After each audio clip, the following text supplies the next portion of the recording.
Spiderman की movie मेरे दोस्तों जिस कैमरे से बनती है उसको आप खरीद ही नहीं सकते। उसका रेंट 66 लाख रुपीस है। पहले भाई स्पाइडरमैन जो बनती थी वो ग्रीन स्क्रीन में बनती थी। अब स्पाइडरमैन को बनाने के लिए 132 करोड़ रुपीस की स्क्रीन यूज करी जा रही है। क्या आपको पता है कि स्पाइडरमैन मूवी की वजह से क्रिकेट में जो स्पाइडर कैम है वो बनाया गया था। कभी आपने सोचा है कि भाई एक्टर्स ऐसे डॉट्स वाले कपड़े क्यों पहनते हैं? ये वाले आम सीजीआई नहीं भाई, असली के थे। स्पाइडरमैन की नई मूवी आ गई है तो मेरे दोस्तों हमने सोचा उनकी मूवी के पीछे टेक जितना भी यूज हुआ है वो सब कुछ आपको बताएंगे। इससे पहले मेरे दोस्तों एवेंजर्स आई थी, उसका भी हमने आपको बता दिया था। और भी भाई पीछे का बिहाइंड द सीन्स मसाला मैं आपको दिखा रहे, रियल स्पाइडर से मेल हो जाएगा भाई। आजकल ये बड़ी सुपर हीरो फिल्म्स और हमारी प्यारी स्पाइडरमैन ब्रांड न्यू डे एरी एलेक्सा 65 और रेड वी रैप्टर 8 के जैसे मॉन्स्टर कैमरास पे शूट करी जा रही है। एरी एलेक्सा 65 एक premium top tier cinema camera है और ये सिर्फ रेंट पे ही मिलता है। इनके सेंसर इतने पावरफुल होते हैं कि सूट का धागा और हीरो की आंख का एक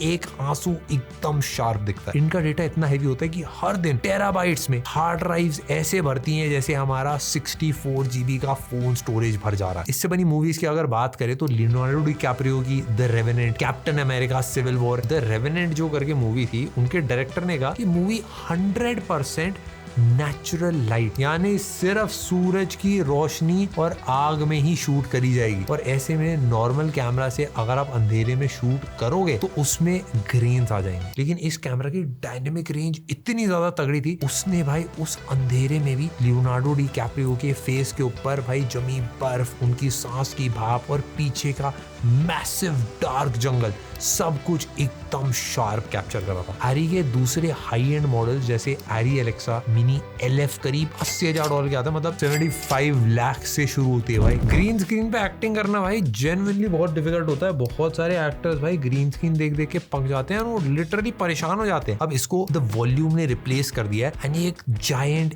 LED स्क्रीन होती है। इस पे अनरियल इंजन यूज करके रियल टाइम 3D बैकग्राउंड चलाया जाता है। लेकिन ये सिर्फ एक बड़ा टीवी नहीं है, इसके पीछे 3 मेन टेक्नोलॉजीज काम करती हैं। सबसे पहली चीज है भाई अनरियल इंजन, उसी से real time 3D background render करे जाते हैं। इसमें सबसे क्रेजी चीज होती है कैमरा एंड ट्रैकिंग में। कैमरा के ऊपर स्पेशल सेंसर्स लगे होते हैं जो स्क्रीन के सर्वर से कनेक्टेड होते हैं। जब कैमरा लेफ्ट या राइट मूव करता है, पहली जो स्क्रीन है उसके ऊपर पीछे का बैकग्राउंड, उसका एंगल, स्पीड, सारी चीजें चेंज होती है, जिसे पैरालैक्स कहते हैं। वॉल्यूम में जो बैकग्राउंड है जैसे आग है, बर्फ है, स्पेस है, एक्चुअल LED से रोशनी एक्टर के पीछे ऊपर नेचुरली हिट करती है। एक 80 फुट डायमीटर के बड़े LED वॉल्यूम को बनाने और सेटअप करने में 75 करोड़ रुपए से 140 करोड़ रुपए तक भाई। और इसका यूज करके भाई 3 क्रेजी चीजें बनी, the Batman, Thor, love and thunder और भाई ऑफ कोर्स मेरे दोस्तों ओवरलेस का हमने शूट भी करा था। एंड अब हम यूज नहीं कर रहे इतना ज्यादा उस स्क्रीन को क्योंकि बहुत झंझट वाला सेटअप होता है, बट मजा बहुत आता है। नेक्स्ट आता है भाई परफॉर्मेंस कैप्चर। एक्टर एक स्पेशल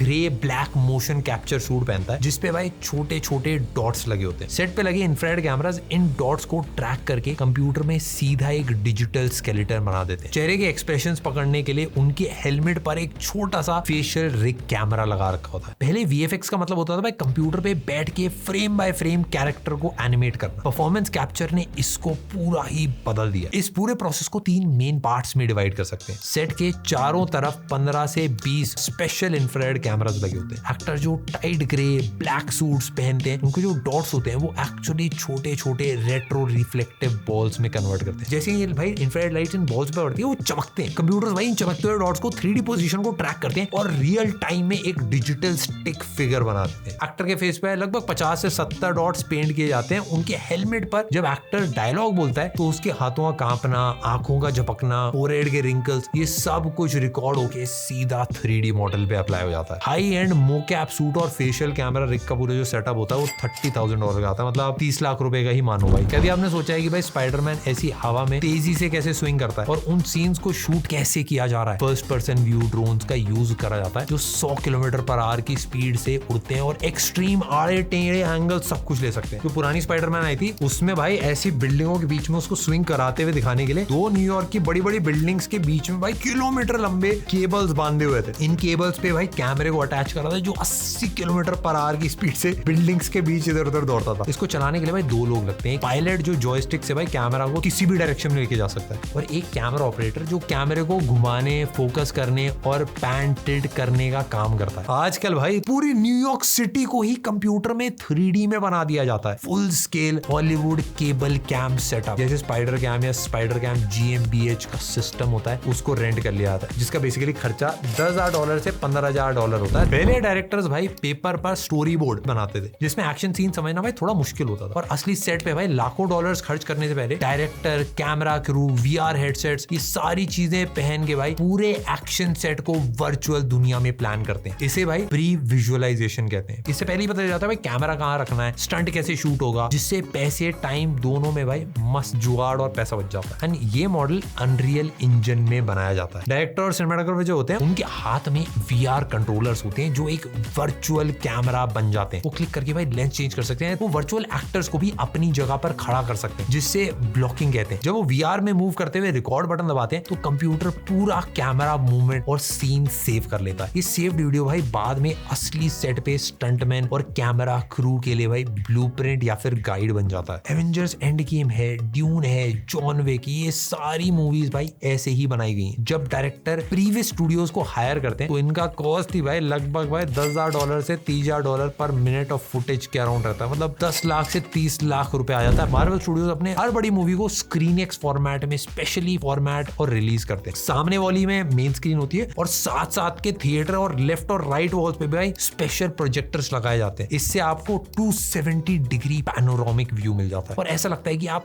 हॉल में नहीं बल्कि फिल्म के सीन पे ही बैठे हैं। स्पाइडरमैन फार फ्रॉम होम में आपने नोटिस करा होगा, मिस्टीरियो स्पाइडरमैन को अपने इल्यूजन वाले सीन में फंसा लेता है। ScreenX थिएटर में भाई वो ग्रीन रंग का जादू और टूटी हुई बिल्डिंग्स अचानक से भाई अपने लेफ्ट और राइट दीवारों में आ जाती है और ऑडियंस को लिटरली लगता है कि भाई वो भी भाई स्पाइडरमैन के साथ ही ट्रैप हो गया। स्पाइडरमैन 2 में डॉक्टर ऑक्टोपस के जो 4 मैकेनिकल टेंटिकल्स हैं वो शुरू में भाई कंप्यूटर वाले CGI नहीं थे, वो असली भारी और कॉम्प्लेक्स रोबोटिक आर्म्स एनिमेट्रॉनिक्स। उसको कंट्रोल करने के लिए कैमरे के पीछे 4 से 5 लोग जॉयस्टिक लेके बैठे रहते थे और अल्फ्रेड मोलिना को एक भारी सेटअप पहन के एक्टिंग करनी पड़ती थी। Director Sam Raimi practical effects के भाई बहुत बड़े फैन है। वो चाहते थे स्पाइडरमैन और डॉक ऑक के पास एक्टिंग करने के लिए सच में कुछ फिजिकल हो, ना कि बस खाली ग्रीन स्क्रीन। इन मैकेनिकल टेंटिकल्स को भाई एज इफेक्ट्स नाम की एक स्पेशल इफेक्ट्स कंपनी ने बनाया था। चारों टेंटिकल्स भाई मिलकर लगभग 35 से 40 kg के थे और इनका वजन उठाने के लिए भाई एक्टर अल्फ्रेड मोलिना को अपने जैकेट के अंदर एक हैवी मेटल का कॉर्सेट पहनना पड़ता था। हर टेंटिकल एक्चुअली भाई 76 अलग अलग यूरिथेन और रबर के पीसेस से मिला के बनाया गया था, जिसके अंदर साइकिल के ब्रेक्स जैसी केबल्स और मोटर्स लगी थी। इससे वो बिल्कुल एक असली स्नेक की तरह भाई मूव करते थे। आगे के जो क्लॉज थे वो और भी ज्यादा कॉम्प्लेक्स, इसमें छोटी छोटी मोटर्स लगी थी ताकि वो सिगार पकड़ सकें, ग्लासेस उठा सकें या टोबी मैगवायर को भाई दबा सके। जोरासिक पार्क में भी भाई स्टीवन स्पीलबर्ग ने ऐसी 20 फुट टॉल टीरेक्स रोबोट बनाया था। वो इतना हैवी था कि बारिश के सीन्स में पानी भरने से कंप्यूटर ग्लिच करने लगता था और टीरेक्स सेट पे भाई अचानक से खुद ही हिलने लगता था भाई। लेकिन नो वे होम में डॉक ऑक के टेंटिकल्स 100% CGI थे। अब एक्टर्स बस एक हल्का सा मोकैप सूट पहनते हैं और बाकी सब कंप्यूटर पे बनाया जाता है। आज अगर भाई बिल्डिंग तोड़नी हो तो VFX आर्टिस्ट जो होते हैं वो सॉफ्टवेयर जैसे हुडीनी में 3D बना देते हैं भाई और उड़ा देते हैं। पर पुरानी मूवीज में भाई सच में बड़े बड़े स्केल मॉडल्स बनाने पड़ते थे, उन्हीं को तोड़ा जाता था, जिनको हॉलीवुड में बिगेचर्स कहते थे। 2002 की मूवी में भाई जब ग्रीन गॉब्लिन ऑस्कॉर बालकनी में उड़ता है तो सच में एक असली सेट था जिसे बारूद से ब्लास्ट किया गया था। न्यूयॉर्क के टाइम स्क्वायर के बीचों बीच रियल बारूद फोड़ना भाई इम्पॉसिबल है, इसीलिए प्रोडक्शन टीम ने कैलिफोर्निया में एक पुरानी फैक्ट्री साइड में टाइम स्क्वायर का मैसिव लाइफ साइज सेट बनाया